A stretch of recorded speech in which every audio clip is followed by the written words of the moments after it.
Hello, everybody. Welcome to the Rotoworld Football Show. I am Patrick Daugherty, joined by Denny Carter, as we are at long last joined by the NFL regular season. Denny, we are looking very strongly into week one lineups, into rankings decisions, into DFS money costing decisions, last minute swaps, as some of you guys call them. We love swapping. Will go on to haunt you forever. What we weren't looking at, what we thought was a ton of big news. I was complaining for the show. There was nothing to talk about. Except for the Lions and how we're truthing the Lions. But fate intervened, Denny. In just a few minutes before we went live, Travis Kelce hyperextended his knee in Chiefs practice and is now highly questionable for Thursday night's opener against the Detroit Lions on a little network you maybe heard of called NBC at 8:20 p.m. Eastern. So that kidding aside, I was not very, very bad news. I was talking about the show like, people have oriented their entire teams, their entire 2023 season strategies around first rounder Travis Kelce, around stacking Patrick Mahomes and Travis Kelce. Even one or two missed games could be a really big deal for Travis Kelce.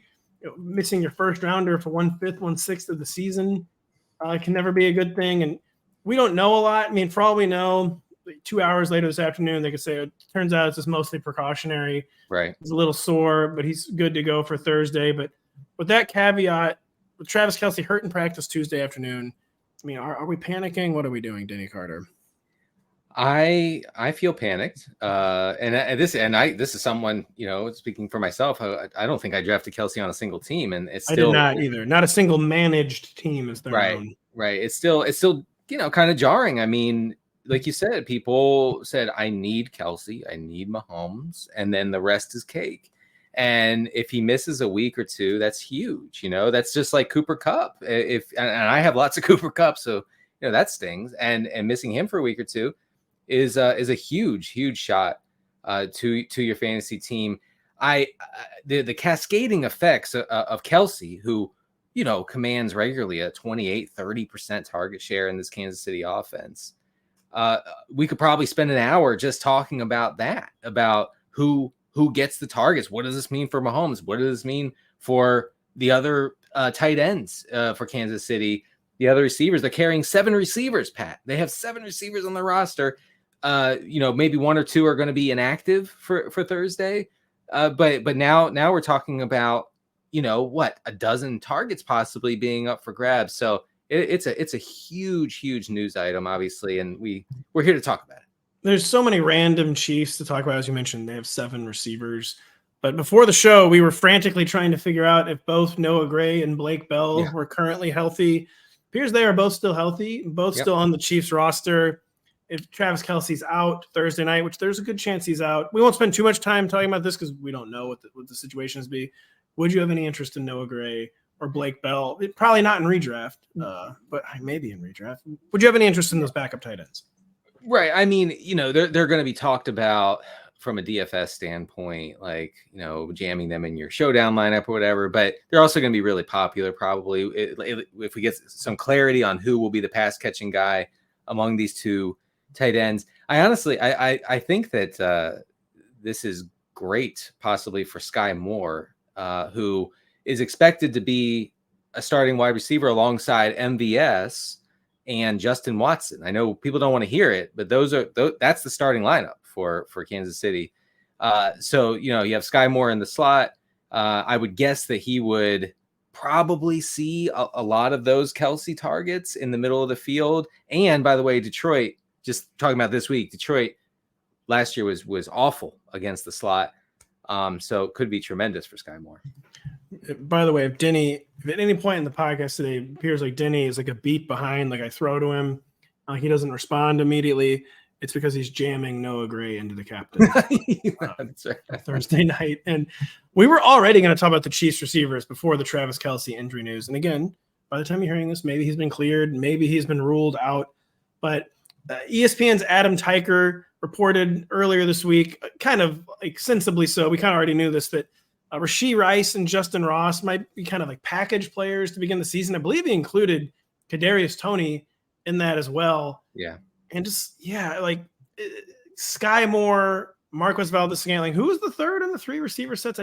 Justin Watson, folks. It was Justin Watson and not Richie James. Kadarius Toney is practicing. Kadarius Toney's probably healthy enough to play week 1.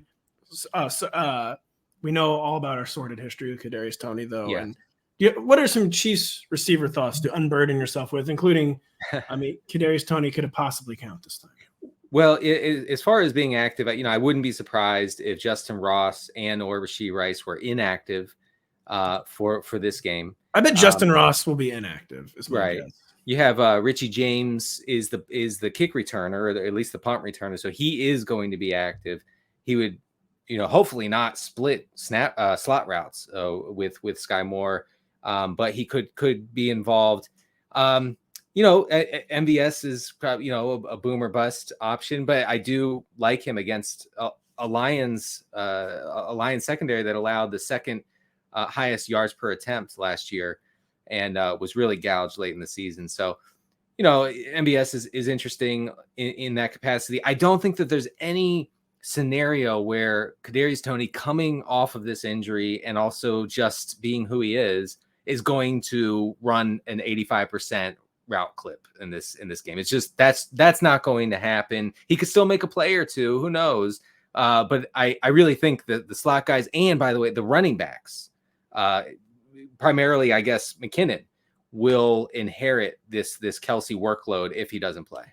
We know people will get super creative in DFS, and there'll be captain cases made for all 7 Chiefs receivers. Even after Justin Ross is a healthy scratch, there'll still be arguments to put him in your captain spot somehow.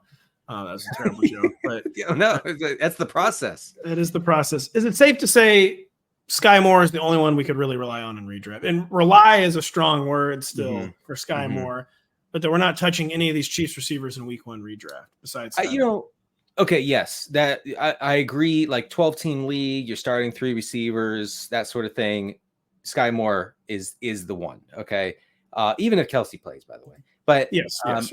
I do just want to emphasize this quickly. I think the MVS is interesting if you're in a 14-teamer and you have multiple flexes and you're just looking for some points. You're just desperately looking for guys who are out there. And MVS is going to be out there for 90% of the Chiefs snaps. We know that, right?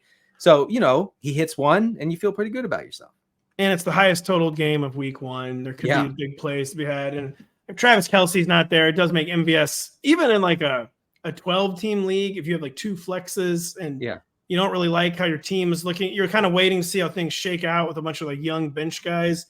MVS could be like a second flex, even a first, probably not a first flex, a second flex for week 1. What the total? It was over 54. And it's kind of the game where it's the kind of week where it's MVS's time to shine, basically. And I think it is. It feels that way, folks. MVS and the captain. We got a lot more to talk about, but first we have to tell you one last time about the Rotoworld Draft Guide. The NFL season starts this week, which means drafts are happening right now. I am drafting Tuesday evening. Get the Rotoworld Football Draft Guide, which includes all the rankings, player profiles, and projections you need to win your league this year. Go to NBCsports.com/draft guide to get your draft guide now and use promo code CHAMP23 to save 20% off and receive a $10 Fanatics e-gift card. That is promo code CHAMP23 at NBCsports.com/draft guide to save 20% off our draft guide. Really, really good stuff. I'm sad the draft guide season's over, but also also happy that the regular season is finally beginning. We have some regular season storylines to talk about in a minute, but we have other injured tight ends to talk about. George Kittle is questionable with like some sort of soft tissue injury. If we want to stop me if you heard this before, that George Kittle is questionable. Mark Andrews is questionable. You weren't really liking the language that John Harbaugh was using to talk about Mark Andrews' injury. I do think he's going to play. Strange language, though. Take us through. I mean, the top 3 tight ends are all hurt right now. I do not recognize TJ Hawkinson as the top 3 tight ends, or maybe even Darren Waller. The top 3 tight ends are all injured right now. What do we tell the folks about George Kittle and Mark Andrews? You don't even recognize TJ Hawkinson as an NFL player. So no, I don't. He retired. He's an unpaid assistant in Iowa now. That's an unconventional career path. Or alternatively, he could be one of the highest paid tight ends in history. That's true. That's true. That could be a thing. Alternative version. All right. So the Andrews thing is undisclosed. The Ravens, look, the Ravens like to win, so they're going to lie about injuries. Okay. If you're not lying about injuries, you're not actually trying to win. This is my take on the injury thing. They're going to have to eventually fess up and say what's wrong with on Wednesday. They will have to. So and we'll have that. Keep it tuned in to Rotoworld. We're going to have that right when it happens. So we will know more by Wednesday. Hopefully he can get some limited practices in late in the week. If he does, you can pretty much pencil him into your lineup. But John Harbaugh said, when asked about Andrews, he said, we're not hitting the panic button. And Pat, when I hear a coach use the word panic button, even when it's to say do not hit the panic button, I get panicked. Yeah, when you're not hitting the panic button, the problem is that you are acknowledging the panic button. Like he knows that it's there. Like, we could press it at any time. We're not doing it right now, but Friday I could press it. I could be standing right here with you. I could do it from my phone. There's an app for it now. But they've told me where the button is, and I am aware where it is. I may be pressing it, but not now. But maybe later. But no, he's currently not hitting it. My guess is that Mark Andrews will be limited on Wednesday. And I think if Mark Andrews is limited, practices in any capacity on Wednesday, it means he will be out there for the opener against the Houston Texans. And I wouldn't worry too much about it. I would worry in that, didn't he play hurt a lot last year and was not effective playing hurt last year? And now there's just so much more target competition. He was a guy, a superstar, but I wanted him to hit the ground running this year, fully healthy, to kind of like establish his dominance in this new offense, in this new system with the new coordinator. And just wasn't an early round guy that we needed getting off to like kind of like a start to the season, so to speak. Like we didn't want any question marks on Mark Andrews, and now we have question marks. I will say just quickly on the Ravens tight end situation, with this Andrews non-panic button situation, Isaiah Likely should be rostered in most 12-team leagues right now. If you have Andrews, you should go ahead and just roster Likely, because Isaiah Likely is definitely a tight end 1 play if Andrews is out. Aggressive. Really? Top 12? I was gonna say like top 8. It's totally new system. It's a much deeper receiver core. That's true. Yeah, I get excited, folks. I'm here. Pat's here to calm me down and with some herbal tea. And he would be top 18 for sure. Top 12. I'm not sure I'd be prepared to jam him into the top 12. He is probably the best backup tight end in the league. That's not really a very cool thing to be, but yes, right. He hopes to be more one day.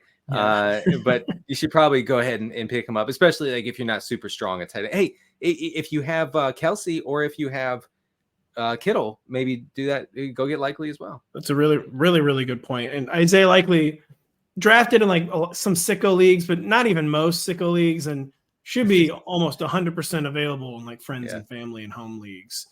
That is a really, really good point. Isaiah Likely. Because there's not a clear-cut backup to add on the 49ers. There's not a clear-cut backup to add on the Chiefs. The Chiefs stuff will probably just trickle down more to receivers. 49ers might get some tight end targets in there if George Kittle doesn't play. And George Kittle, man, they said August 10th he was going to be out a week. Yes. Still hasn't practiced since then.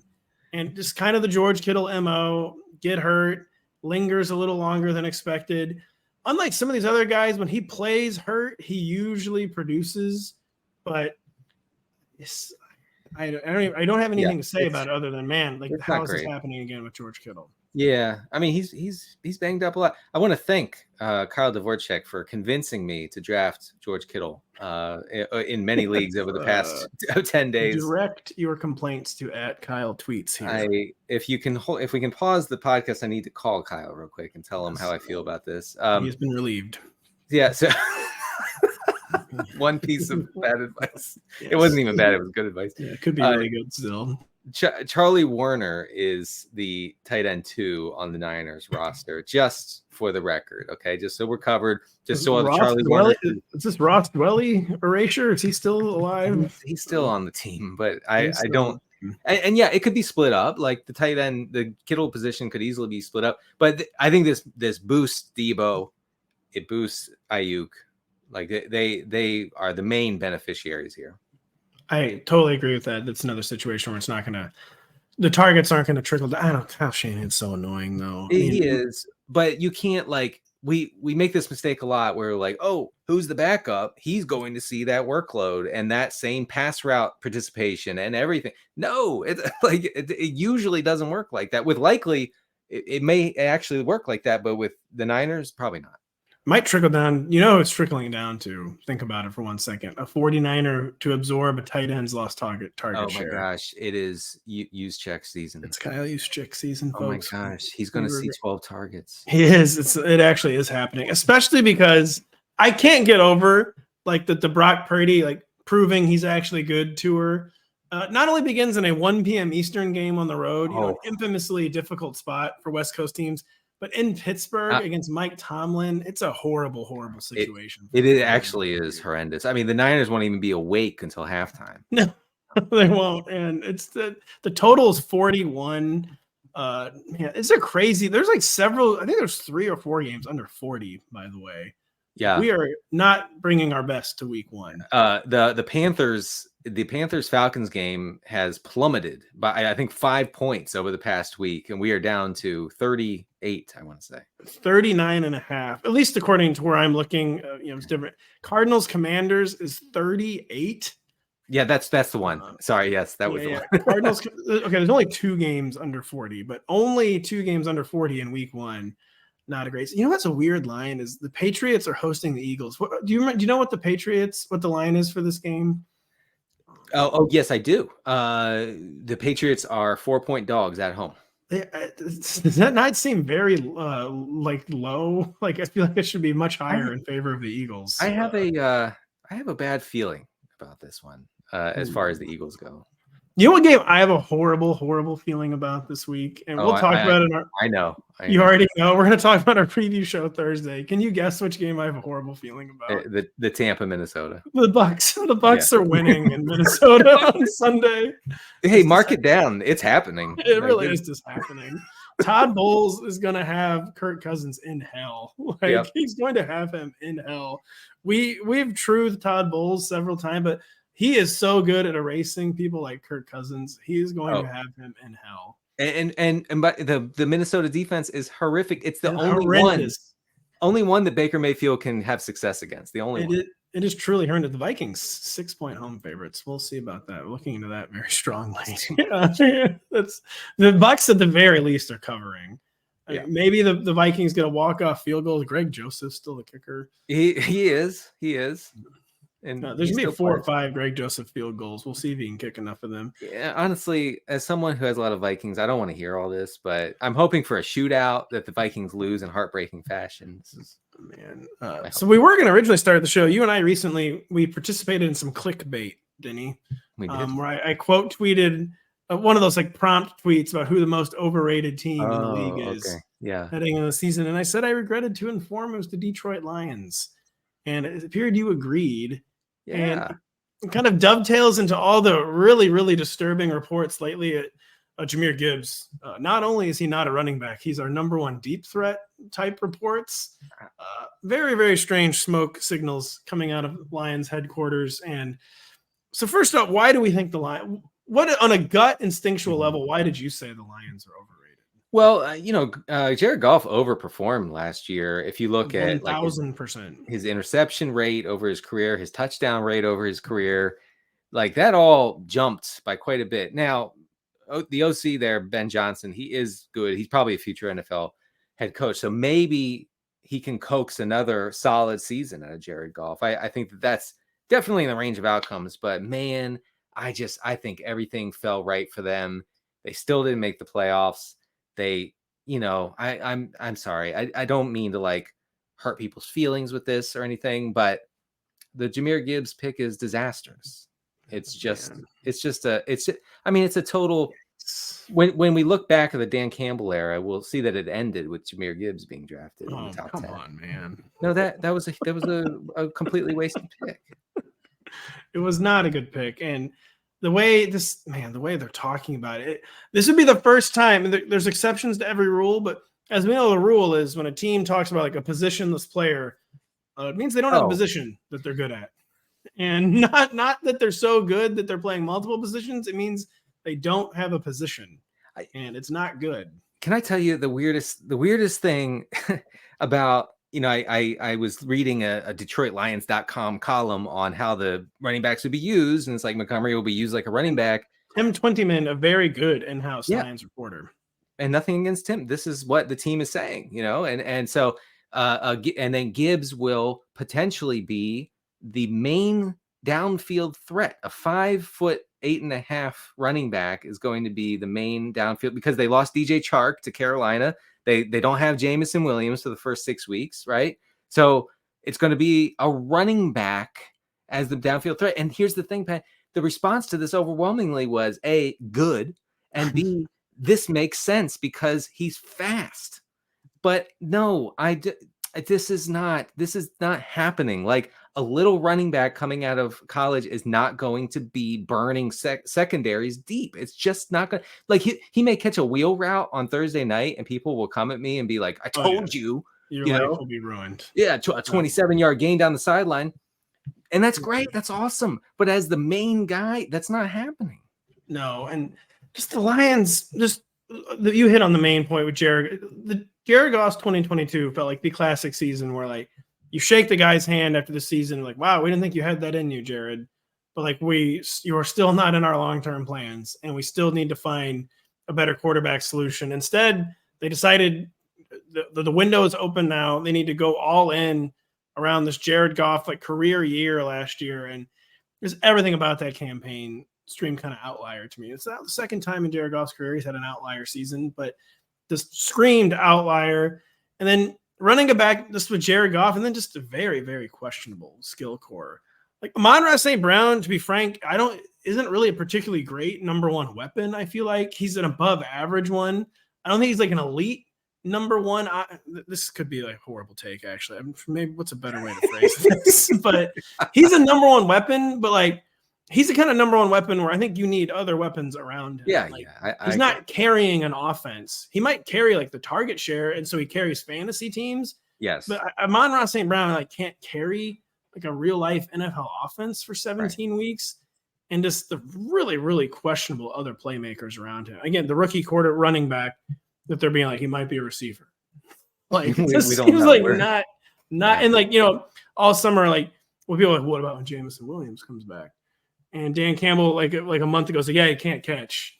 Like, guy doesn't catch the ball or get open. And right. Or show up healthy or on time. Like, come on, man. You can't put Jamison Williams is this close to being a completely wasted pick. Yeah, he is. And just the defense got a little better as the season went on last year, but I mean, this is not an elite defense at all, like, not even close. And basically they need like the offensive line to, like, not only remain one of the best in the league, but, like, be the very best offensive line. Then if that is the case, like, if this is like a truly still elite, which every indication it will remain an elite offensive line. Yeah, sure. It has to be like the beating heart of this team, basically. And they just, like, road pave people on offense because I don't think they're having as much passing success as they did last year. Right. Yeah. The passing. I mean, look, the Khalif Raymond is probably the wide receiver 2 for Detroit, and that is not the best. I mean, Marvin Jones apparently plays for the Lions. Did you know this? Did you look into this? I did very strongly. We looked into it. I mean, it's DJ Shark and Marvin Jones to switch teams every year. That's right. I mean, you take away, I know this sounds stupid on the surface, but I'm going to say it anyway. You take away St. Brown, it's easily the worst wide receiver room in the league. Yeah. Yes. And does that make sense? It does. Producer Adam is trying to bail me out here. He's basically saying that, I'm saying Amon-Ra is not a Devontae Adams or Justin Jefferson or CeeDee Lamb where he can, like, put a passing offense on his back. And maybe he does, like, an approximation of that, but the Lions are treating Amon-Ra St. Brown basically, as like a bona fide top 5 alpha wide receiver 1. And I don't think he's that. He's more of this, like, he's like an amazing, like, touches hog, but that he needs to be complemented by, like, true other explosive playmakers, and very questionable, up for debate if they have that. So anyways, looking forward to the Lions going 12-5 and easily winning this division after we have truthed them. I don't think it's happening. But... And now in podcast form. We've got a lot more to come, but first, a word from our sponsors, who happens to be us. It's a double dip of Sunday Night Football this week. The season kicks off Thursday, September 7th, when Patrick Mahomes and the Super Bowl champion Kansas City Chiefs host the Detroit Lions, followed by Dak Prescott and the Dallas Cowboys taking on Saquon Barkley and the New York Giants on Sunday. Coverage of both games begins at 7 p.m. Eastern. only on NBC and Peacock. And don't forget, find all your favorite NBC sports shows on Amazon Music. Just head to amazon.com/NBC Sports. We're promoting a Lions game right after we say, they're bad. It should be a fun game, though. I don't even know if it will be. I think it might be like last year, where like the Chiefs like assert dominance. Do you remember the season opening game last year by any chance? Yeah, I do. The Bills ended any hopes and dreams. That was like not just a season ending, that was like a dynasty ending game for the Rams, like revealing that the whole thing was over. Yeah, no, the maybe facade, a charade all along. Yeah, it was completely like the flukiest Super Bowl of all time, and they showed that. If Tart on the 49ers could just catch whatsoever, the Rams would have never even gone to the Super Bowl. Yes, we wouldn't have been fooled into thinking that the Rams were good. Sean McVay making $25 million a year from Amazon to call Thursday Night Football. But instead, he was a Super Bowl winner, and he's back with the Rams. Denny, so we got the big news out of the way. Still lots of big fantasy news, though, including some pretty crazy backfield committee situations, the kind of stuff that is really difficult to prognosticate in the summer before we see like live reps on the regular season field. Yeah. Two or three everyone wants to talk about. The Colts backfield is another one. I mean, which maybe people don't actually really want to talk about this. They're playing the Jacksonville Jaguars, and we're talking rookie Evan Hull. We're talking Deion Jackson. We're talking Zach Moss. Who do we I mean, I feel like we're kind of all focusing on Evan Hull, and maybe people aren't talking as much about Deion Jackson. And I don't. What is real? What is fake? What are we doing in this Jonathan Taylor-less Colts backfield right now? So I mean, Deion Jackson actually had like an RB1 outing last year. He had it was the 10 catch game, right? Yeah, when the Colts were down real bad in the backfield, and so he's functional for sure. I think he's more so a pass catching specialist, which is fine. I mean, if he gets enough snaps, enough opportunities, that could be good for fantasy. I'm still pushing my chips in on Evan Hull, and I don't even know if you can use that term because you can get him so late, or I have gotten him so late. You're not taking any sort of gamble, but Zach Moss is Zach Moss. He probably, as the veteran, probably gets the first crack at it. I don't see him succeeding all that much. Evan Hull is a good sized back who blocks well, and he led all of college football in running back receiving stats last year. I think he has a lot going for him, and that Moss doesn't. He's the best hybrid of in that backfield, in that 3-man backfield right now. So that's why I'm in on Hall. The Colts are 5-point home underdogs to the Jacksonville Jaguars. This game, by the way, is on Fox. Jaguars Colts is like the most CBS game that's ever existed. How? They have like some weird cross-flexing agreements where CBS is still mostly the AFC and vice versa. Wow. This one has been cross-flexed to Fox. The most AFC game, they dropped the ball at CBS. I mean, listen, they're a competitor. I mean, they're also our friends, but they dropped the ball. You got the most CBS game in the history of CBS. I needed Jim Nance to do this game. It would be Spiro Dedes and Adam Archuleta calling this game, but they're good on the call. It would have been good. I know you'd be able to come up with more CBS names. Come on, man. Spiro does great stuff on the NFL and the NCAA tournament. Get with the times. But I mean, it could be Zach Moss season. We know this is going to be one of the most run-based offenses. Maybe they just need like a lot, like between the tackles, like heavy lifting. And this is one, like the cop-out answer. I'm just staying away from this backfield. And maybe not in DFS, of course, but redraft, you should not be I feel like you should not be starting any Colts running backs in redraft this week. Well, another thing is like I just talked about pass catching, this and that. I don't see a whole lot of running back pass catching happening on that team. No. Anthony Richardson is not dropping back and dumping it off to Evan Hull. Anthony Richardson is dropping back, checking his first 2 reads, and leaving the pocket for an easy 8-yard scamper. So that's what will happen. I don't really know if there's like a lot to be had. We're gonna talk ad nauseum about this backfield just for weeks and weeks. We're gonna this guy, that guy, he played. We're gonna analyze it like it's an alien artifact, right? I mean, it's gonna come to almost nothing is what I would say. But if I have to choose someone, I'm choosing the rookie. It will come to almost nothing, as will all of our lives. Let's move on to equally appetizing backfield, the Dolphins backfield. Jeff Wilson, we thought was one of the late round life hacks at running back. Free goal line touches, free early down work, a guy who did a lot of that in the second half of last year, but he's beginning the year on injured reserve. Is missing 3 games or 4 games when you're on injured reserve. He's missing. 4. Yeah, that leaves Raheem Mostert. Devin Achane is healthy now to begin week 1. You've been trying to, for some reason, begin a Miles Gaskin movement. Oh, well, the Gaskin really was cut. Sorry, Salvin Ahmed. Sorry, Ahmed, yeah. You were trying to lead a Salvin Ahmed I movement. And where are you at right now? Has your head any clearer after doing that last Thursday? Yes. It's pretty clear that it's probably going to be split between Achane and Mostert, but you gotta think that Mostert is going to be the lead back as long as he's healthy, because look, there are only 19 living running backs who can operate in the Kyle Shanahan or in the Shanahan rushing system, right? Yes. Only 19, and Mostert's one of them.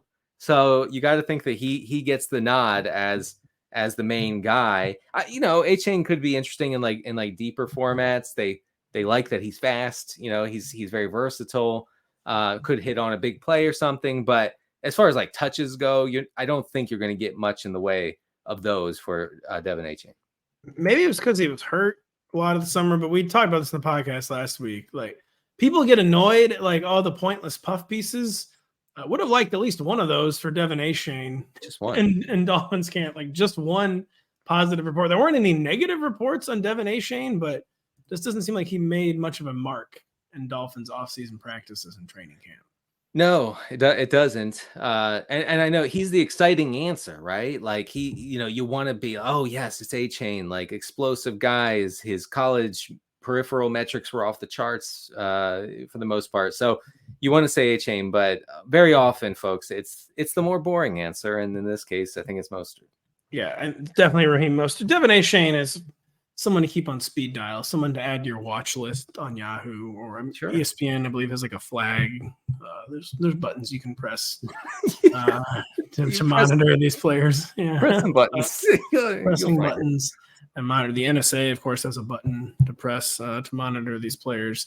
Yes. So add Devin Achane to your watch list. But again, unlike the Colts, I actually do feel comfortable like flexing Raheem Mostert. I guess that should be a really, really high scoring game. It's the Chargers, correct? Yeah, and it's the second highest total of the week. Yes, we need that game to go off real bad. By the way, I need to establish early dominance. Yeah, you do. My home 2-quarterback league. We have Herbert, my brother-in-law and I. We have Herbert and Tua. We need the over. We need the over. So I have a lot of Herbert, but here's the thing. I also need the fish and DFS to go all in on that game, and I need that game to fail.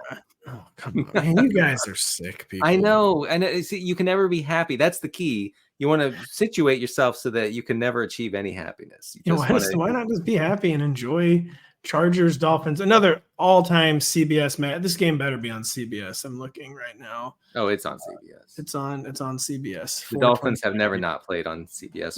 The Dolphins, yes. So Monday Night Football is played on CBS when the Miami Dolphins are involved. Another backfield. This feels like one of those really like tossed off late summer reports where the guys, they're going to be a committee. The Athletics' Mike Jones believes the Houston Texans plan on going with a platoon, quote, at running back. I mean, isn't after Dameon Pierce got like a lot of every snap work? Yeah. It was like 3 or 4 drives during the preseason, but is Devin Singletary already getting away with it again in Houston where like coaches just like physically can't keep him off the field? What do we make of this? I do think that Singletary is a guy who just demands to be on the field. And I just refuse to believe that Devin Singletary was signed in order to just stand on the sidelines with his chin strap unbuckled, waiting for Dameon Pierce to need a breather, right? I don't buy that. I'm not saying that you've made a huge mistake if you've taken Dameon Pierce. I think that he'll probably be fine. But Singletary is going to mix in here. We talked about on the show, Dameon Pierce, the single worst blocking back last year per PFF. Devin Singletary, the single best. Okay. And I'm guessing this could actually be too presumptuous, but I'm guessing the Houston Texans actually are aware of that. And they have PFF Bobby I was as gonna their say, I coordinator. knew you were gonna mention PFF Bobby. Yeah. Bobby And so Slowick. PFF Bobby, he looked at the PFF grades and he said, we need Singletary. So yeah, I think he mixes in. PFF owned by NBC employee Chris Collinsworth. Really, really good, valuable website. We use it all the time. Yes. They did lose Bobby Slowick to the Houston Texans, though. That's a tough PFF break for them. they're looking very powerfully into replacing Bobby Slowick. I mean, so Dameon Pierce, though, still top 24 running back, right? Yeah. Right. For sure. I do worry a little bit about his prospects for week 1 because the game script doesn't appear to be too friendly for the Texans against the Ravens. It's in Baltimore. Ravens in Baltimore. Yeah, they're 10-point dogs. Man, that is. I mean, you talk about Brock Purdy's spot. CJ Stroud's spot is maybe worse. Yeah, it is. And this is like a final the Ravens smarting from their preseason winning streak ending. They get one kind of final preseason game against an entirely new coaching staff, an entirely new quarterback, an entirely new skill core for the Texans. It is difficult to see how the Texans hit the ground running this year. And yeah, 10-point favorite. The game total's 43.5, and the Ravens are 10-point favorites. Tells you very bad things about the Texans. You do the math and see the Texans probably won't score a lot of points. No, they will not score a lot of points. And the next prompt ahead was Tony's season. Thank God we already talked about that. No more. Seriously, no more. Please go play baseball. And just exhausted by Kadarius Toney. So exhausted. And wish we had any kind of Kadarius type Toney player to talk about on this next team. I've almost said the St. Louis Rams, the Los Angeles Rams. Denny, Cooper Kupp has not officially been ruled out for week 1 with his hamstring aggravation. He's certainly trending towards not playing against the Seattle Seahawks. Any Rams receivers you're getting weird with in DFS? Tutu Atwell, Van Jefferson, things of that nature. Right. Oh yeah, of course. Yeah. Well, I do think that. So Van Jefferson is reportedly the wide receiver 1 in this offense if Cooper Kupp doesn't play. He's just spitting out my water. Dear God. I thought I actually made you choke for a second. I was like, oh my God, Pat's going to have to log off. I'll believe it when I see it, that sort of thing. Come on, man. Van Jefferson runs fast in a straight line. Does he? Yeah, he's pretty fast. I don't know if he's fast. He's coming back from a major injury, I think. So, I think that was last year, actually. Oh, was it? Oh, God. Yeah, it was. Yeah. The years mixed together. And so the sharp folks would say on X that they would say, guys, listen, forget about Nakua, forget about Jefferson or what's the other guy's name? Tutu Atwell. It's Higbee season, and I will hard broker no Tyler Higbee arguments. None. What do you mean? It's I can't even. I'm saying I'm agreeing with you. I can't listen to any Tyler Higbee talk, man. Or are you gonna? Oh yeah. Sorry, I interrupted your spiel. But they're right. I'm sorry, but Tyler Higbee gets a good setup and he catches 4 passes for 42 yards and 11 targets. 11 targets. But those 11 targets make you look pretty smart. The targets you win an argument with the targets. You don't win any actual awards or anything of value. You do win the process argument. Have you ever tried to feed your kid with uncaught targets? You can't. You can't. Man. But Tyler Higbee, has anyone had such pathetic target competition as Tyler Higbee and then still not taken any advantage of it? It's such a bad team. It's so bad. I do want to say while we're talking about this Seahawks Rams game, if the Seahawks are available on your waiver wire, you need to get them. You have to get them. I don't really care who you have. I would still play them. I know not in your league. In your league, the Seahawks are taken in the 6th round. I know, but they have a great week 1 matchup. I'm streaming the Ravens against the Texans. Would you rather stream the Seahawks? I think the game's in LA. No. It's in Seattle. It is in Seattle. Oh man, I was to say. Oh yeah, it is in Seattle. No. I would still. I mean, the Ravens are probably the top play. What is going on here? The Seahawks are only 5-point favorites. Well, Kupp hasn't been declared out. It's true. I feel like that should be 6.5. It'll be more. Probably, yeah. Should be 6. Yeah, it probably honestly should be more. I think I could see this.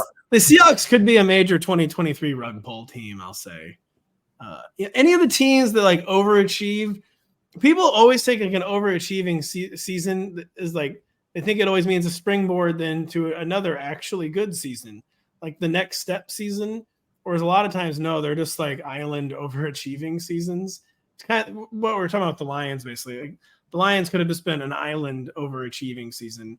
It wouldn't surprise me if it was the same thing with the Seattle Seahawks. Yeah. But, Geno played way over his head, I mean, per his career numbers. And if those come back to earth a little bit, could be tough for them to repeat from last year. I don't really see them as like a disastrous team by any means, as long as Geno is healthy. No. And they could be in the mix in that division. That's a weird division. It's insane how much is resting on Brock Purdy. Like actually insane. The entire NFC West. Seriously, and not just the entire team. Really is the entire division comes down to Brock Purdy. And if he is not good, maybe even the Rams are well coached enough to sneak back into that. Oh, I think the Rams are going to be a total debacle. They are. They just have just no talent. Like, yeah, it's been a long time since the team has had this little talent. A team that was once good, I should say, had this little talent. It would be one thing if they had like a viable defense or a good defense, and they could like any depth at all. If the Rams could like win ugly, okay, then I believe that Sean McVay could win ugly. I don't think that they're situated to win ugly. I think they're just situated to lose ugly. Honestly, yeah, man, that's pretty bleak. But Denny, who's your favorite Week 1 streaming quarterback? I know you shouldn't be streaming in Week 1. Well, I guess some people are, but who is someone who's not like top 10 quarterback where you really like the Week 1 setup? Sam Howell is the one that comes to mind. He's going to be in a really positive environment. At home. By the way, FedEx Field has sold out, and it's sold out in a real way, not in the Dan Snyder way where they covered 43% of the seats and they said, "Hey, we sold out." No. This is a real sellout. So Sam Howell, he was good in the preseason. Lots of short passes, whatever, but he also has the rushing element. The Cardinals defense should be pretty exploitable. I don't think you can go terribly wrong starting Sam Howell this week. In my extremely preliminary quarterback rankings, I have Sam Howell as the QB 15. Mm-hmm. I have him one spot ahead of Geno Smith. I don't know if that's smart. We don't know. Is JSN playing? We don't know. I don't think we know that. I have them both ahead of Kirk Cousins, but I'm all in on this Bucs thing, man. I'm all in on this Bucs thing. I got Kirk as the QB 17 this week. I actually might need my head examined on that one. I might need to get him up. But, do you want to talk about that game now? Were we talking about that game? Why we feel so powerfully about this? You talk about it. Well, I mean, look, the Vikings defense made a lot of really average quarterbacks look good last year. They did. They didn't really make a lot of changes. Okay, no. Like they talked a big game. Like they changed the coordinator. They blamed it all on like the old guy coordinator. Like he was old. Yeah, that was literally what they did. He was old. Yeah. The young guy will figure it out. I know, exactly. With the exact same players. I know I'm gonna get 15 ats on Twitter saying no, we have a new slot corner or something. But and so Baker Mayfield could actually be okay. The Bucs have some weapons. They still have Godwin, they still have Evans. I could see it being kind of a nightmare scenario for Vikings fans. You don't think there's any chance that Steelers 49ers secretly shoots out, by the way, do you? I do think there's a chance. I kind of think there is too. I do. In fact, I've been kind of toying with that in DFS. As ugly as it sounds, I kind of like Najee Harris. Oh boy. Wow. Yeah. I don't know. Man, you got your thinking cap on for week 1. I do. The brain is enlarging. The cap is tight. And the cap is telling me that people would rather, shove tacks into their fingers than play Najee Harris. That was gross. I'm sorry. That was really gross. I'm sorry. Producer Adam notes, by the Rams Seahawks line was Seahawks -4.5. It's gone up to 5.5. It needs to go more. That was after the Kupp news, he said. Okay. So the Rams went from 4.5-point dogs to 5.5-point dog. It just seems very low to me. It needs to go higher. Then who is your favorite insurance back for the 2023 season not named Tyler Algier? We've heard your Tyler Algier thoughts many times on the show. They are incorrect. They are incorrect. No, we have. So, yeah, sorry. Longtime listeners have heard about Tyler Algier a lot. Who's another insurance back you love for 2023 that's not Tyler Algier? Well, look, the normies are in here on Sean Tucker, and he was actually trending on Twitter earlier, and I swear, and because Tucker, who was insanely productive at Syracuse, dropped his draft stock plummeted after he had some mystery illness. The Bucs picked him up as an undrafted free agent. Our own Zachary Kruger was the first one to sound the alarms and say, hey, like, wake up. Sean Tucker has a chance in this backfield. He has apparently locked down that RB2 role behind Rachaad White. If you have your doubts about Rachaad White, get Tucker. Even if you don't, get Tucker, because I really do think that Tucker could see something close to a 3-down role if White misses time this year. Keyshawn Vaughn is still there. Apparently, he still will probably mix in a little bit, but Tucker's going to be a thing if White misses time, or if he struggles. Honestly, if he struggles, I could see Tucker taking over as the primary rushing back while White takes the pass catching stuff. Yeah, White just does not profile as a 3-down back. He profiled as that this summer, like it's kind of like an emergency measure, but you don't look at his resume, his rookie efficiency, and think, man, this is a guy who needs to be playing all 3 downs. Like, it's really never made sense. He had a really good college profile, I will say. He did. Like a very rare sort of target share and receptions share in college that made him very interesting, coming into the league. Last year he had horrific, rushing numbers and metrics, but so did everybody for the Bucs. So maybe that's the way it goes. I do think that Tucker is very, very much worth an end of bench stash in all 12 team leagues. Totally agree. Then our final topic was an unplanned one. Okay. Do you know who Jaleel McLaughlin is? No. I had never heard of Jaleel McLaughlin until I was perusing a site called Rotoworld.com the other day, where we had to blurb that the Broncos press corps. Oh, which report? I had the tab open and I very foolishly closed it. The Denver Post's Parker Gabriel reports Broncos running back Jaleel McLaughlin, an undrafted rookie out of Youngstown State, quote, looks set to be counted on right from the start. He was a preseason star. I was just wondering if you had seen this report and if we were getting. This strikes me as a rather poor Javon, because even if Jaleel McLaughlin is a healthy scratch Sunday, the fact that a Jaleel McLaughlin trial balloon got floated strikes me as a bad sign. And I just don't know what your thoughts are on this Broncos backfield. Are we still? I know that you've been excited. You were excited about Samaje Perine. Then you betrayed him and got really excited about Javonte Williams after he quote looked healthy once, and then just wondering where people named Jaleel McLaughlin are apparently going to have a role. No, he's not. First of all, and second of all, I was all about Perine when the assumption, at least my assumption, was that Perine was going to go 4 to 5 rounds after Javonte. But they ended up having a very similar ADP, which is, whatever. I guess that's how people are valuing them. But if the difference is 1 round, I'm taking Javonte, and I'm not even thinking about it. I know there've been lots of reports about, Perine will be the main pass catching back, whatever. I think that doesn't really matter a whole lot. We saw Javonte Williams targeted heavily in the preseason. He's really good after the catch, so not that matters, but. I do think Javonte Williams will probably be one of the sillier ADPs when we look back at it. Jaleel McLaughlin apparently was the quote preseason scoring leader and the NCAA's all-time leading rusher for Youngstown State FCS, I believe. But wow, this is news to me. You're breaking. This would be quite the rug pull. I saw this while I was on the plane the other day. I'm not as sick as I thought.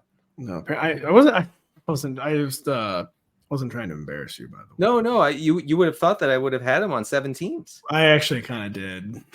I don't. And there's a reason for that. It's because no one talked about him until over the weekend. Yeah, this guy's going to touch us. Where was the media? Where was the media on this? We're going to be here all week, including on Thursday when we come back with Kyle Dvorak to preview the entire Week 1 fantasy slate. Injury reports are going to get cracking on Wednesday. We'll have all those updated, including Travis Kelce, Mark Andrews, George Kittle, so much more. All the hot button issues for Week 1. Full slate of content. Well, not a full slate of content for Week 1. The content spigot will be turned on full blast for Week 2. Yes. Week 1, a lot of stuff you can't do till you get regular season data. But we're still about my rankings. Will be up Thursday. Denny has an article. Tell people about your new article for the season, by the way. Yeah. Have you heard about this?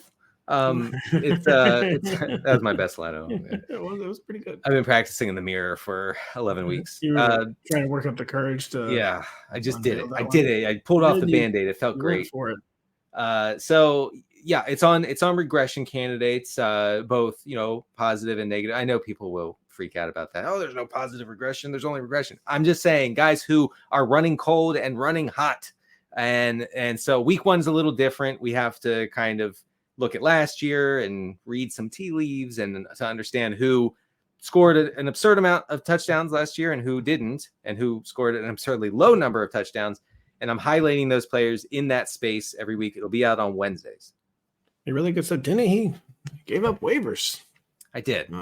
Then internally, that's been raising eyebrows here. No, Kyle Dvorak is going to be doing waivers this year. You know what it is. I turned 40. And I just couldn't shoulder it anymore. I needed to hand it off to a young man. You could not cope with the Jaleel McLaughlins of the world anymore. I couldn't. Kyle's been doing waivers. Denny's new signature article is going to be amazing. Everything Denny writes is amazing, useful, and informative.